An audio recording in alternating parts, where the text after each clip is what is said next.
Eurolive Radio, el sonido de Eurovisión.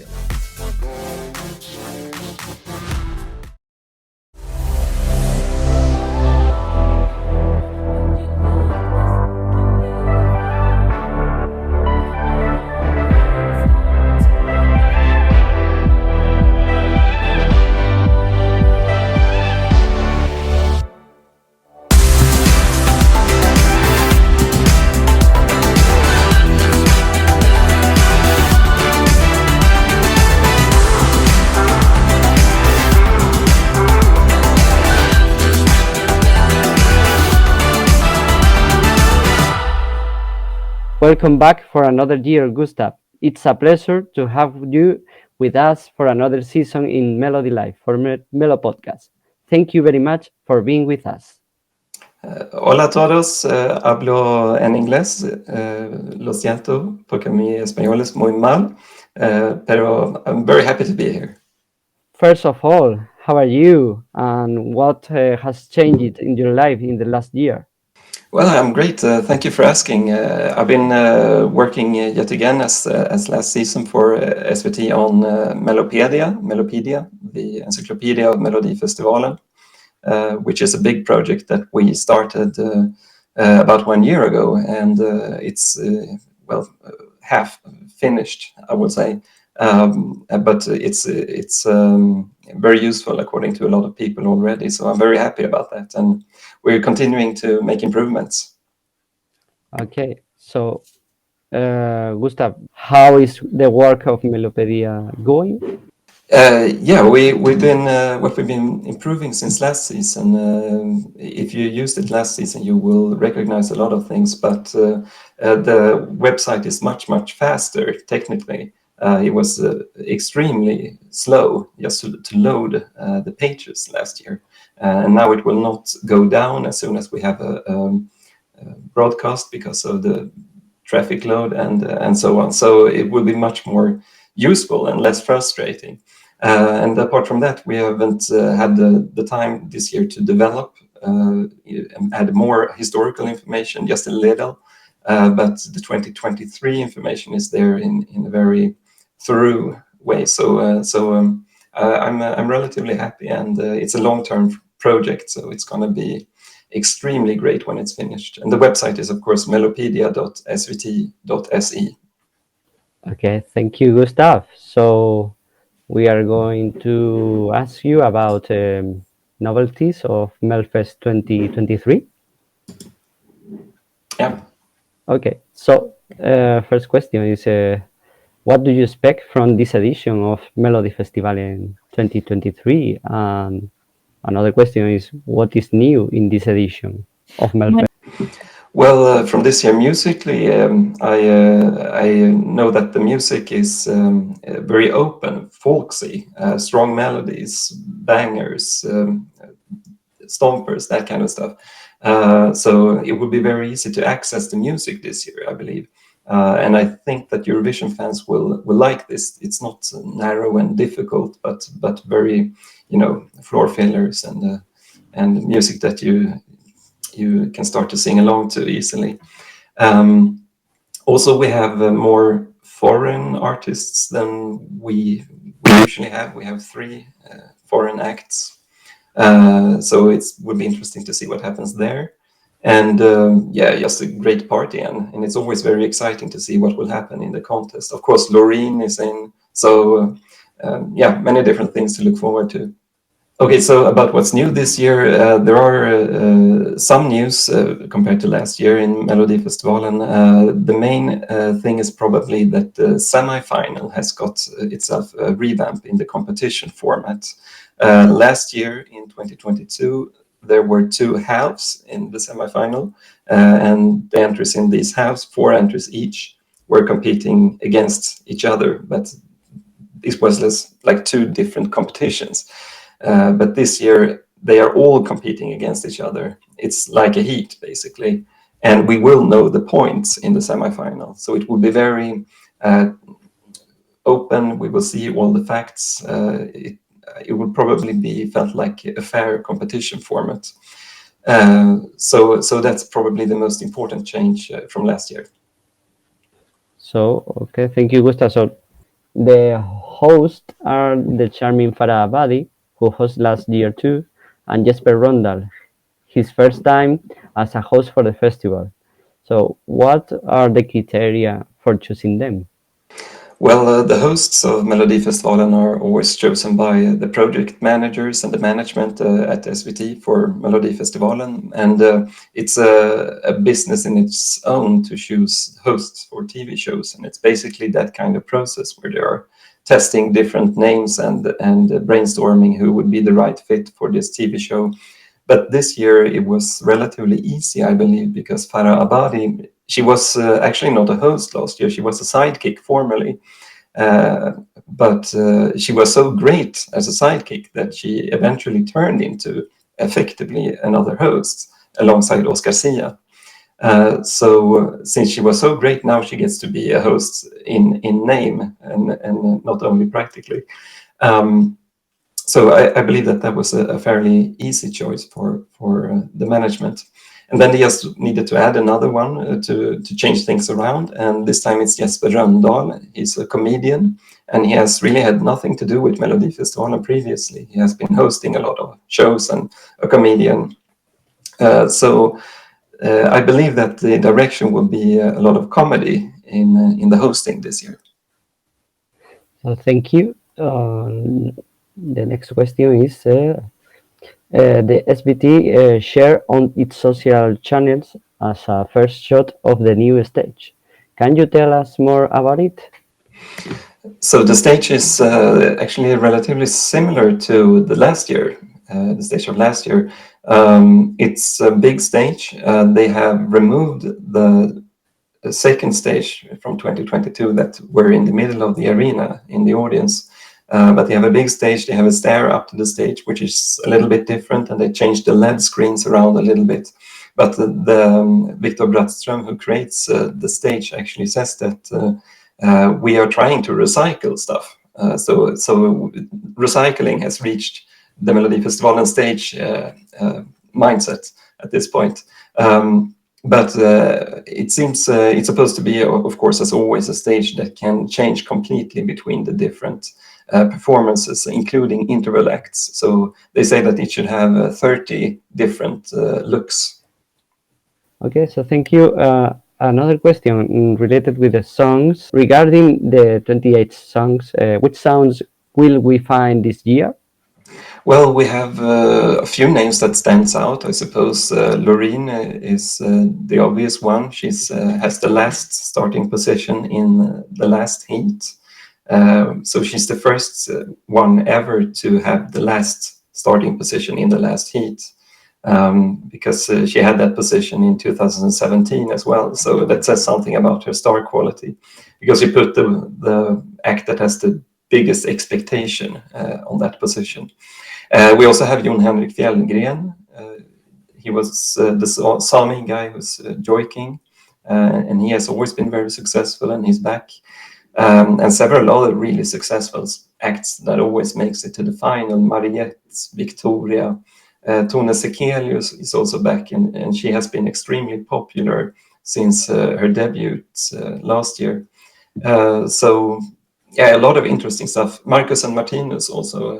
It would be interesting to see what they can do. The Norwegian twins, who have been widely popular in Sweden and in Norway and some other countries. So yeah, a lot of interesting stuff. Okay, so thank you, Gustav. So related with these songs, can you see any song that could compete for the top 5 in the Eurovision Song Contest? So yeah, definitely, I can definitely see that they can be contenders. We had obviously Cornelia Jacobs from last year who managed, and can't see why it wouldn't happen this year. You know, the stage show is so important, and we haven't seen the stage shows yet, and that could really make or break the entry. But you know, having Loreen in the lineup, she has a great stage show too. Look at the songwriters for that song; they know what they are doing. Then we have 27 other entries apart from her. So hopefully we have something here to be able to compete for real in Eurovision. It would be so fun to be able to win. Okay, so thank you, Gustav. And the other question is, within the four hit, what do you think is the most interesting one to follow? One or two? Or I think this year actually the quality or the power is fairly evenly distributed across the heats. I can't really see from just looking at the heats on the paper that there is any curve where you start strong and you finish strong. It's a rather even distribution. So I think for me personally and for plenty of other people, it would be very interesting to see how Loreen is going, and will she have a success or what will happen. So of course the suspension will be very high for Heat 4, which is as intended. But there are many other interesting things. In Heat 2 we have Maria Sur, for example, and she's from Ukraine and moved to Sweden because of the war. A very young and talented singer. Will a lot of people vote for her out of sympathy, out of her skill? How will that happen? So there are many interesting questions to be answered. so thank you. We are going to ask you about question about our audience. Okay. So the first question is from Aitor RM, who is a listener of MelodiLive. So the question is, as we know, Marcus and Martinus are Norwegian artists who are well known throughout Scandinavia, including Sweden. For example, in previous editions of the Italian Sanremo, Spanish or Swiss artists have been invited. Do you think this could be a new stage for Melody Festival and to involve more successful Scandinavian artists? Thanks for a good question. It's a bit different this year that we have Maria Sur from Ukraine, we have Marcus and Martinus from Norway, and we have Laurel from Canada. They are, for different reasons, participating in Melody Festivalen. Because they think that the Swedish market is relevant for them, or they're living here, or something like that. We haven't had a lot of that before. In around 2005, there were a number of foreign acts in Melody Festivalen, and they weren't doing very well. So we kind of stopped having them. But then in recent years, we had Margaret from Poland who went to the final. We had Ashley Haynes in the Mamas who won as part of the Mamas. So we've seen that maybe the times have changed. Sweden has had a huge immigration during the last few decades. The demographic is changing. Maybe we should have more international acts now. Maybe this year will provide the answer to this, both from the Nordic countries, but also from other parts of the world. The next question is from Martin Saez del Val. He's working in our radio, and we have plenty of program, and especially and specifically we have a program we are working together, which is called Lisboa Live. We are talking about Festival da Canção. It's the Portuguese pre-selection too. So the question of Martin is, do Southern European song festivals such as the Italian Sanremo and the Portuguese Festival da Canção influence the Melfest in any way?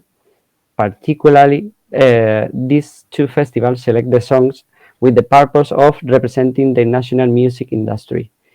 Is this the same criteria for the Melody Festivalen? Sweden it would culturally look very much towards the US for musical influences and TV show influences and stuff like this. So partly because of the language and partly due to other cultural reasons. So Sweden is very Americanized. So I'm afraid that Swedish TV they are not looking a lot at European TV shows, apart from maybe the UK. So I don't think they are influenced by Festival da Canção or Sanremo. And so the second question is particularly that these two festivals select the song with the purpose of representing the international music industry. So is the same criteria for the Melody Festivalen? Yeah, definitely. The purpose in MelodiFestivalen is to really mirror what's going on in the Swedish music scene at that time, and to be as contemporary as possible. MelodiFestivalen used to have a problem that we were lagging several years in fashion, and there has been a big project for many years to become up to date. And you can see very much in the music now that things sound like songs that are very popular in these days. You can even see that they must have been inspired by this song or this artist. So it's very much so in MelodiFestivalen, and that's deemed very important because the songs are supposed to become hits, especially on Spotify and streaming platforms like that. Okay, so thank you, Gustav. So we are going to pass to another blog, which is called Benidorm Fest and Christer Björkman. So the first question is, following the line of Melody Festivalen, what do you think about Spain continuing with the Benidorm Fest, which is a preselection? So preselection model. I think for MelodiFestivalen in Sweden, the most important key to success has been the consistency, like using the same name and a competition format that's similar and recognized. Because Eurovision Song Contest is coming back every year, so why changing the selection model all the time so that the general audience will not recognize it? So consistency is important because Eurovision is consistent, and I think Spain is onto something there with a festival that continues every year and comes back. So the second year, more people will recognize it, and for every year it will, gain attention and knowledge among the general public. So I think it's a good idea, and I hope it will be successful. So thank you for to say these beautiful things, Gustav. So okay, thank you. So the next question is about Christer Björkman. So it has been confirmed at Benidorm Fest that Christer Björkman will be an international juror, to which we wonder if he has any connection with the SVT after the American Song Contest. Christer Björkman is not working at SVT anymore, so he doesn't have any formal connections to SVT. It's like Karin Gunnarsson, who has his job more or less nowadays. They are sending some text messages to each other, but she doesn't feel that she needs to ask him about things, generally speaking, for a season. So he's off to his own projects now as a format owner for the Eurovision TV shows when he tries to put them in the US, in Canada, in South America, and maybe other places. So that's what he's doing mainly these days. But to have him as a juror on the national final is a great thing. And if I had a national final for a country, I would sure want to invite him, because he's probably the best that we got in finding out what will work in Eurovision. Okay, so Gustav, we are going to finish this interview, and we have to say, as always, thank you very much for everything, and remember, this is your home, and we hope to have you back very soon here. Well, it was my pleasure, and thanks for having me. I would just like to say, hola a todos, disfruta el MelodiFestivalen 2023. Saludos cordiales desde SVT. So, tack så mycket, Gustav. Happy MelodiFestivalen, and we hope to see you back, maybe after the MelodiFestivalen, to check the statistics. Sites. I would be happy to. There's always there's always a lot to discuss after Melodifestivalen. So yeah, glad Melodifestivalen. Glad Melodifestivalen. Hej då! Hej då!